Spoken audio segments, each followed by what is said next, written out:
Ma'am पहले हम गौर पूछते थे लड़की की शादी में, शादी से 2 दिन पहले वो किस लिए पूजी जाती थी।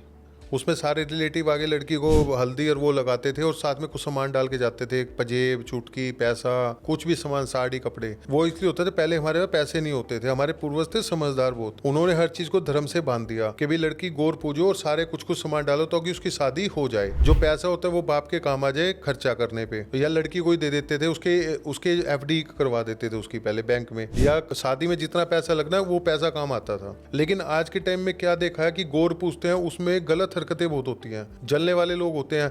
आपको क्या पता गौर पूज के कोई लेडीज या कोई आदमी, उसका रिलेटिव उसके ऊपर तांत्रिक क्रिया कर गया हो, तांत्रिक क्रिया कर गया तो उसका नुकसान ही होगा ना। तांत्रिक क्रिया कर जाते हैं। अब मैंने किसी से कल ही बात की, मेरे क्लाइंट आए होते, मैंने कहा कभी गौर, मैं तो कहता हूँ पूजो ही मत, खुद ही पूज लो। बोले भैया आप सही कह रहे हो। मैंने कहा रिलेटिव को कह दो भैया जिसने पैसा देना इसके नाम से दे दो, गौर हम खुद ही पूजेंगे। मैंने कहा लड़की के हाथ मत लगाओ, क्योंकि मेरे एक फ्रेंड की लड़की की शादी थी, उसमें ऐसा ही हुआ है। गौर पे जैसे ही उसने किया, उसके यहाँ कोई लेडीज आके उसके फैमिली की और उसके ऊपर क्रिया कर गई, वो लड़की हो गई बीमार उसी टाइम पे। वो तो पहले से ही बता रखा था कि ध्यान रखना है अपने को शादी तक, बिल्कुल शादी के बाद भी, ताकि दिक्कत ना आए। इस टाइप की दिक्कत हो सकती है और हुई, वो तो फिर कवर कर गए उसको।